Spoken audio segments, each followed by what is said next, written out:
appreciate everyone making the time. We put this security advisory and open forum together based on some feedback from some of our clients and our partners around what people are really seeing and experiencing in the marketplace right now around security threats, vulnerabilities, and changes to the landscape that we're seeing on a day-to-day basis. So Quest has operational meetings every week and daily around new threats from a security practice, and that all those security teams and all those resources roll up to the one and only Mike Dillon, who's joining us today. And so we thought as a great opportunity to share what we're seeing out there in the marketplace, we could work with Mike and kind of share what we're seeing from as far as new threats and trends.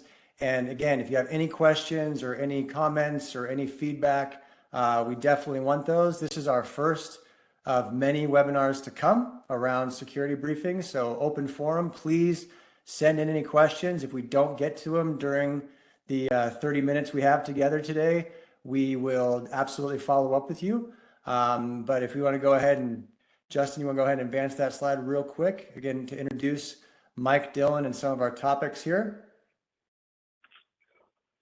All right, so Mike, today we're going to be discussing a couple current concerns and then, a little silver lining out there. So as far as what you're seeing in the current landscape and the current concerns, I know a big topic that we've had a lot of discussions internally around, Microsoft and Google and some of the MFA enforcements coming down the pipe September, October, and through 2025. Thoughts around that or anything that you'd like to share with the group? Yeah, so thanks a lot, Adam, and hello, everyone. So I think there's, probably some confusion about what's really going to happen come October 1st now, because this is MFA in authentication. So we've been working with customers probably for the past 3 or 4 years, looking at, not only just obviously the users, but their admin rights, the service accounts, whatever is writing to that you're going to be writing with Microsoft. So they're telling everyone to get prepared, to be prepared going into the first. They have quite a bit of information about what could happen, and then everyone has sort of their own little situation that they've been working through. So there is concern. It almost feels like a Y2K thing to put that thought out there a little bit, and not quite sure what's going to happen on October 1st. We've been working through a lot of authentication, a lot of admin situations, a lot of service account type of situations, and testing and validating and reconfiguring. So good luck. We're going to be here for you on October 1st. There is sort of Microsoft says if you have problems, put an email in with them, they'll open up a ticket and we'll get to you. They have warned people that could be hours and days. So they're kind of put a little bit of that FUD out there. But yeah, it's been sort of unknown. And from a security perspective, the threat actors love this because people could be calling in and social engineering kicks in and, hey, I need to have my MFA reset. I need to have my password reset. So it's primed, right, for a little bit of chaos and for threat actors to probably exploit that chaos too. So interesting times going into the end of the month. Again, this isn't just do I have MFA. This is really looking into your admins, your service accounts, and your global admins and all those good things that people have to worry about. We've developed some scripts. It's just not at times easy to look at what to look at in the config, so we run scripts. And that script comes back and kind of tells us what are some risks that we have to address between now and October 1. And then potentially what would be better or security better even post October 1. So good stuff. Good stuff to look at. Be prepared. I'm not quite sure exactly what the impact's going to be. Everyone's got their own little unique soup here. And so let us know if you need help, of course. That's kind of our motto in our whole life here. And we've been working with a lot of people trying to figure this out and get them ready for October 1st. So good stuff. Google is doing that too. They really haven't come down at the time frame like Microsoft has. So they've just said like the 4th quarter. So Microsoft has been pushing the date out a little bit. I don't think they haven't pushed the date out yet, but they have pushed the MFA enforcements out for the admins. Was going to be September 1st-ish, middle of September, now it's the end of September. So, and authentication is taking place now. So be prepared on October 1 for some help desk calls. Yeah, Mike, and it's not totally brand new, right? So Microsoft, the MFA requirements from like a global administrator standpoint, that's kind of been around for a year. But Yeah. from an end user perspective, this is kind of two things it's impacting, right? It's impacting the users who are going to be trying to access the Microsoft assets, as well as some of the service accounts that could be in an automated standpoint of connecting between different systems. So it might not be intuitive why certain things are no longer functioning next month. Are you seeing that with some of the clients we're working with as far as, okay, where are these landmines in the current development? Yeah. So it could be, hey, I use Calendly out there, and how does that happen? I have an inbox, and that inbox writes and sends things to people. It's my order inbox.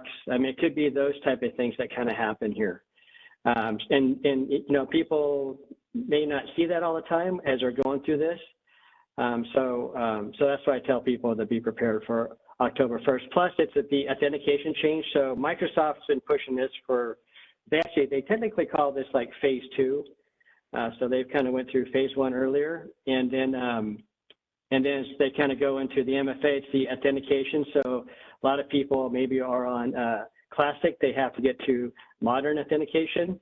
So some of those things are coming, you know, that's coming together at the end of the month too. So definitely some good little items that are kind of getting mixed up, and enough to kind of make October 1st kind of a help desk day. Maybe we gotta call it like help desk day. Just label October 1st as National Help Desk Day.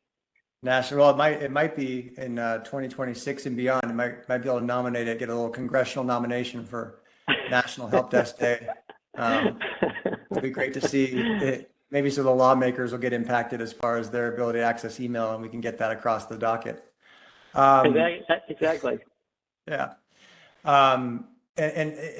So from a proactive standpoint, Mike, what are we kind of advising people to do in that world with the MFA? Is it everyone's different, right? So everyone's kind of got a different scenario. What's kind of the low hanging fruit, if you will, to help people?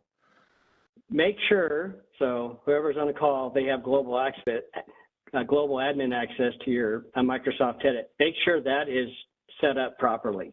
So you've got the right authentication. You're on MFA. Some admins don't enforce MFA at times, and it may not just be you; it may be other admins within your group. So just make sure that you've got the golden keys here to your global admin. So there could be a lot of things that could go wrong, but if you lose that, you're going to lose probably the possibility of changing configurations for other users too, and you're just going to have to sit with your hands tied. There's nothing that we could do too if that's lost. People could open up a ticket, but the only way to reset a global access is to work through Microsoft, and that's going to be a waiting line. So first, make sure that you're set up there at your global admin, and then we actually, like I said earlier, we actually run the scripts. So we've developed scripts probably about 3 or 4 months ago. It's tough to see all this just through configuration. Worked with a customer the other day. They had 167 applications, and you know, they had probably 900 or so accounts that were tricky words here, MFA enabled, but not MFA enforced. And so we had to work through those. We had to work through those accounts that were service accounts versus just a user account. So we ran the scripts to go see what all that was impacted, or what all that could be impacted come October 1st. So it's not always easy to see. You're kind of shuffling through a lot of hay to find the needle, and the scripts help us. So we encourage people to get a hold of us. We could definitely get engaged, obviously. Definitely would recommend people running these scripts. Do your due diligence on looking through the hay and the configuration yourself, obviously, if you want to. But we really encourage people to run these scripts. We could help you with the corrective actions, or you could take the report back and work on on your own too. So, but with a week left, just make sure you have a seatbelt on, and you're telling your users, just, hey, if you got authentication problems going into October 1, give our help desk a call. Excellent. I have have a vision in my mind of Samuel L. Jackson before rebooting the systems in Jurassic Park. Hold on to your butts. Exactly. I'm gonna have Yeah, that. because it does Yeah. take some time even to set up like the scanning. So, but again, if you need that help, we could always escalate something. So anyway, just, it's better late than never type of thing, I think. So if you got problems, obviously on October 1st, we can let us know. Some things we will be able to help with, and there's some things because of your global admin-like situation, you just may be waiting in line. Good deal. Good deal. Well, moving on to some of the threats around, people dealing with other issues within, that kind of landscape as far as end of life or end of support systems coming up pretty quick. I know we've been active in helping people with migrations and upgrade paths and things like that, but these dates are coming down quick. Any like kind of urgent ones or ones that you're seeing out there that are impacting organizations? Yeah, so definitely, we've got Windows 10 that's coming end of life, end of support in the middle of October. Microsoft did come out with a support package, and it's around $61 a year per device. If you need to have extended support, so that is an option now. They've been talking about it. We finally saw avenues for pricing probably about 3-4 weeks ago. So that is helping people out as far as dealing with this. Definitely Microsoft, Windows 10. VMware is doing VMware things, and unfortunately, VMware doesn't really care about a lot of people. So VMware 6 and 7. So 6 has been end of life. 7's going end of life on October 2nd. So that's been a big one. People trying to work through applications and systems and hardware that support VMware 8, or if you have hardware problems and you're trying to get something that can support VMware 7, that could be a challenge. And the new hardware may be all on VMware 8 as far as supported. So that's been a tricky one. Again, VMware's been their challenge across the board. So definitely on Microsoft VMware coming into October, we've got some critical systems. Obviously with Exchange too, if you got Exchange online, or if you have Exchange local, or if you're doing hybrid, and if you haven't updated your local Exchange or your hybrid server to the new SE model, which is a new pricing, a new software subscription edition that Microsoft is pushing out, that's been another thing. It almost feels like, Adam, we're sort of setting up the threat actors for all these things. Every time I hear some of this stuff, these guys are just going to be primed to pick IT apart and our users apart and stuff about what sort of October could look like. And in the back of my mind, always have social engineering taking place, always have what's going to happen if, people get compromised, or how do you support that? Who are you going to get for support? These guys are going to know that VMware, Microsoft, if you don't have this, don't have that, they're not going to help you on patches. So it just creates like this nice little chaos that people are just going to get, kind of picked apart here. So. And so that social engineering threat, that you see, or that we've probably experienced, trying to help some clients through a compromise or through an issue, is it the uncertainty of what's happening next with the vendor that leads to it? Is it hey, I don't know who to call, so when I receive a call from someone pretending to be a resource to help me, what is it, or is it just the uncertainty and doubt that leads to someone making a bad decision around providing access to their environment or providing credentials? Or what do you see as that? Or is it just the uncertainty that kind of causes a little bit of chaos, and that's the opportunity to exploit? Yeah. Well, you can imagine, right? You could probably hit like 7 to 8, 10 out of like 10 customers. If you call in right now saying, hey, I'm here to help you with, we're doing our Windows 10 upgrade and I need your user ID password, something simple, probably a little trickier than that thought, but there's a lot of people probably going through this stuff.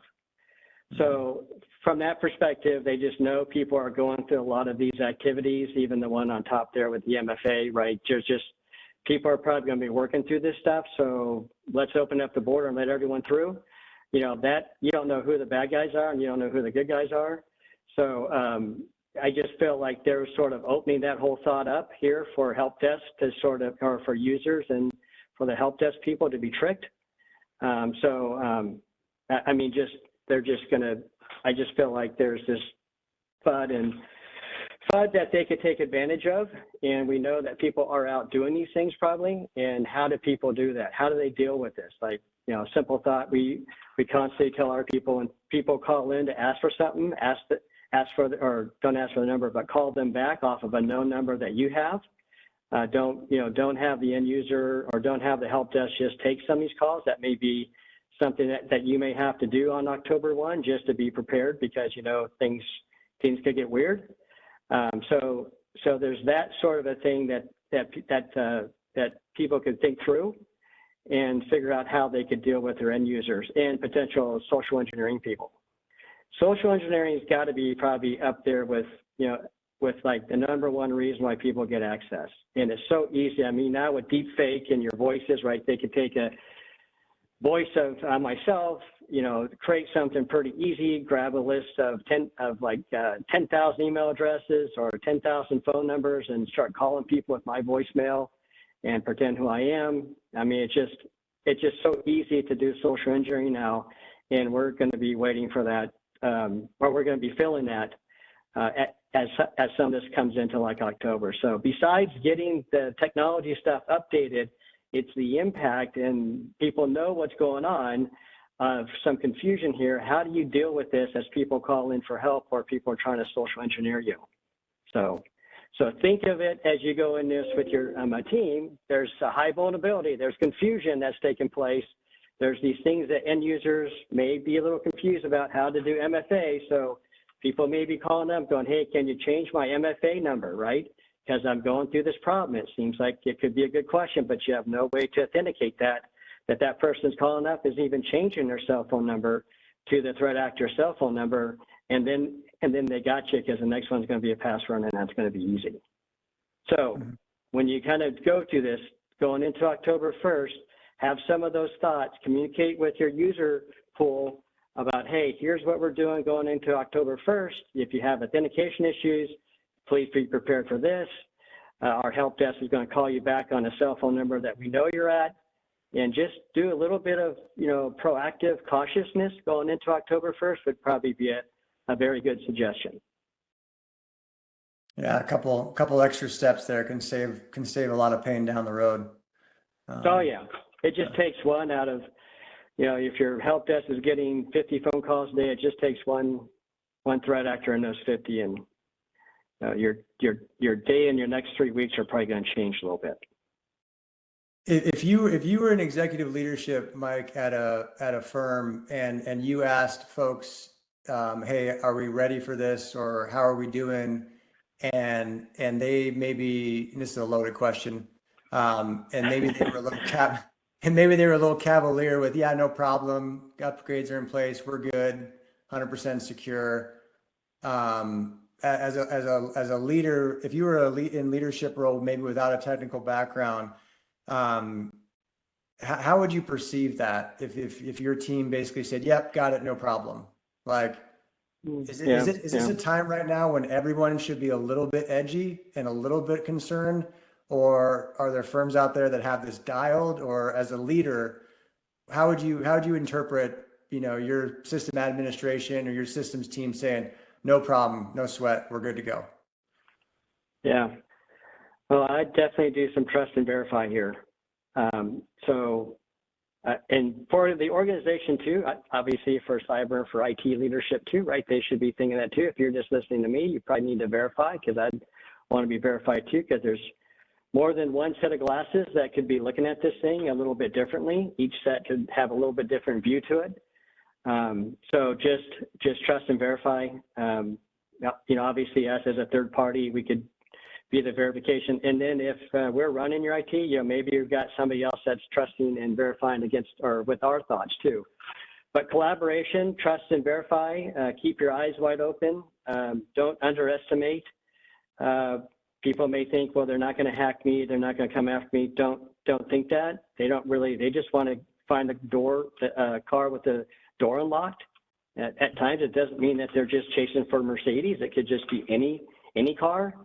And so you could just be the one that let that 1 out of 50 people into the social engineering thing, and boom, they got the keys. You've got the door unlocked. They got your door unlocked, and now they're off for like races to try to get into your system. So trust and verify, Adam, I think is a big deal.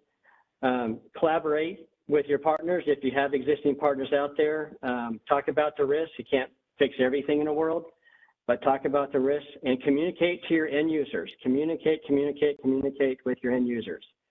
Do not, maybe you have to put an extra body or two on that help desk to help with these callback thoughts, or, maybe you need some extra help just to sort of look and verify, where people are on the security, like we've talked about the scripts here.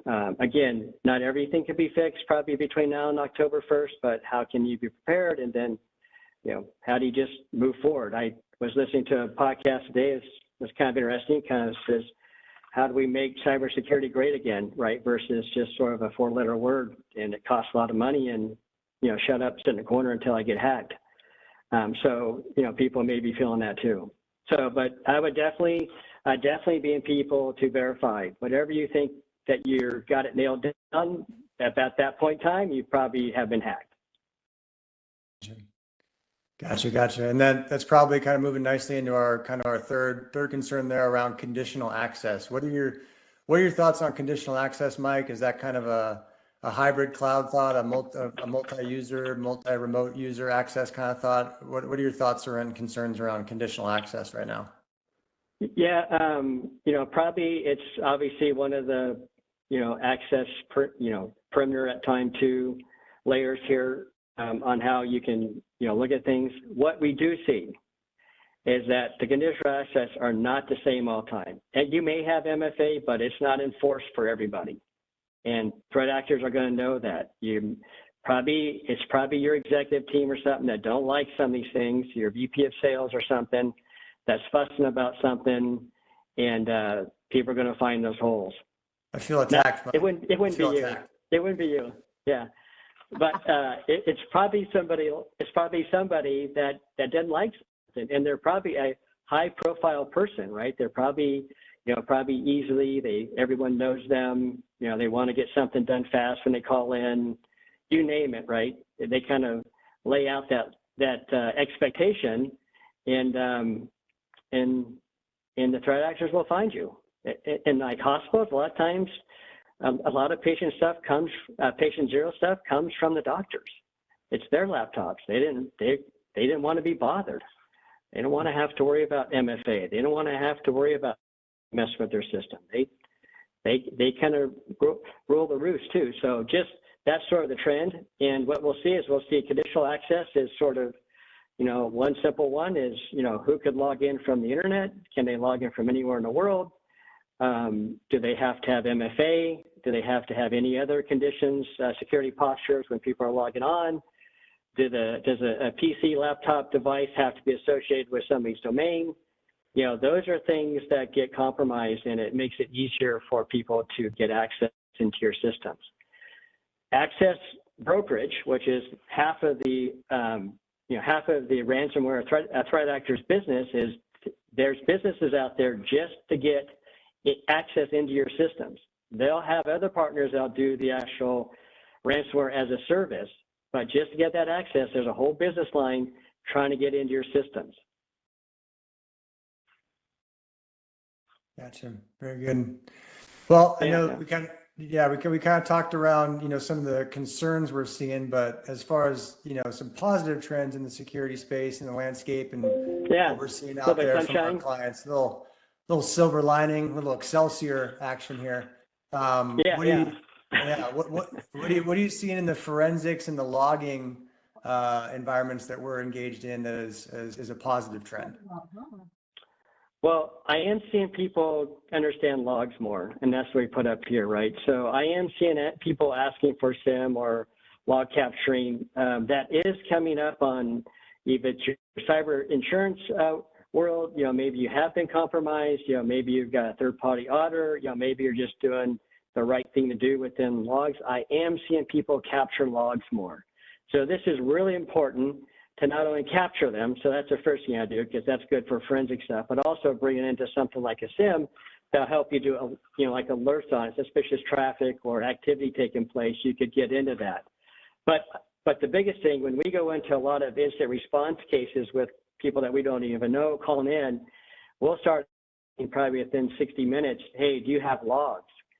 And they could be yes, but they were maybe on the compromised system, or no, we don't have that set up, or no, they were on the firewall has been reset 5 times over, or they just can't capture enough.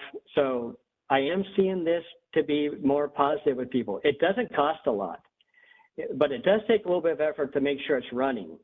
So it's just not for one time, but logs are good. So if you could kind of go to bed at night thinking about this, logs are good. Logs are good for you to help troubleshoot things. Logs are good to help you, help you from a forensics perspective. Logs are good. How do you keep them? Where do you keep them? Do you take action on them, or just wait till they're quote unquote needed? But logs are good, and I am seeing people ask more about that, and that's really good. It's just not a big money deal, but people will get locked up on like the pennies here, and they won't have logs. They'll spend $1 million on something, and they won't spend 5 cents on capturing logs. So logs are good. That gives you the breadcrumbs as far as understanding where things maybe came from, or how to protect against things, or give you a little bit more intelligence. So yeah, and okay. You may be setting up some conditional access, some other policies that helps you capture them to troubleshoot, to fine tune some of your security too. So actively, that's a good reason. And then just from a troubleshooting and a forensic side, they're awesome. Logs are good. Hey, Adam and Mike. Guys, Hey, I know we have a couple minutes left, so I just wanted to make sure we get to the questions as well, if you have time. Yeah. Sure. Perfect. So one of the questions is, can you share a quick tip for improving visibility into vulnerabilities across hybrid or multi-cloud environments? Yeah. Start doing your vulnerability management. So, so there's a couple of different layers that we do. Number one is we look at reputation reporting. So that is a really good thing to look at. That will tell you about your domains, where things are sitting, specific sites. You could put in your if it's some of the cloud providers that you have, you can look at some of their information.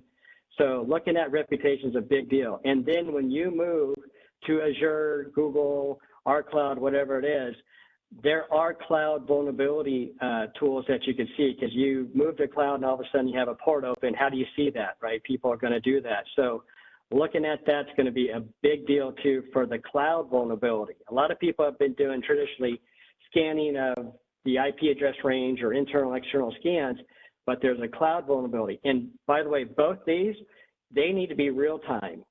So when you set up these reports, they're real time. They're just not something that you look at once every month. You want to set these up to be real time. They come into your instant response system, and people are taking action against them.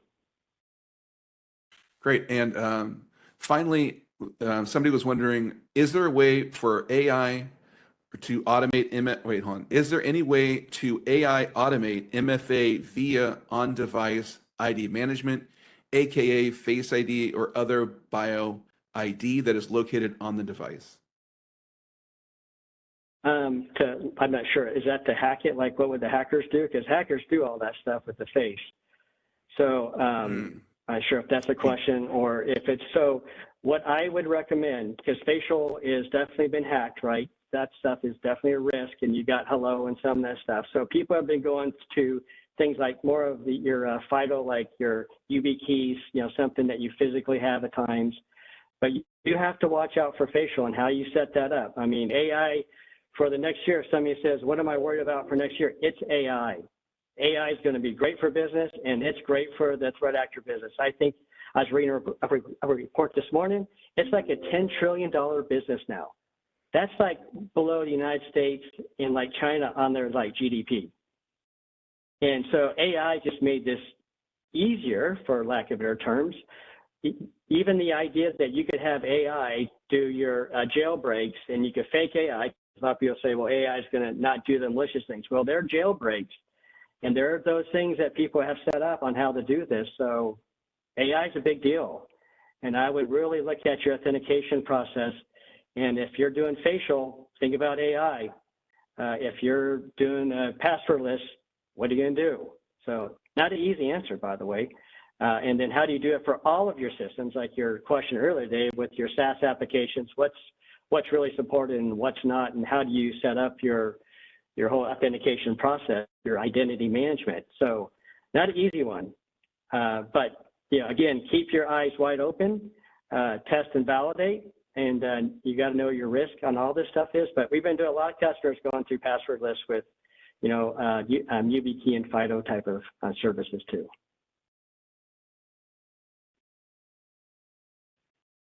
Oh, hey, Paul. Well, I think that is our time for today. I appreciate everyone hanging out with us. If you would like any additional information or additional conversations around cybersecurity threats or updates or anything like that, got the QR code here to scan if you'd like to, or you can email or join us on the website, www.questsys.com.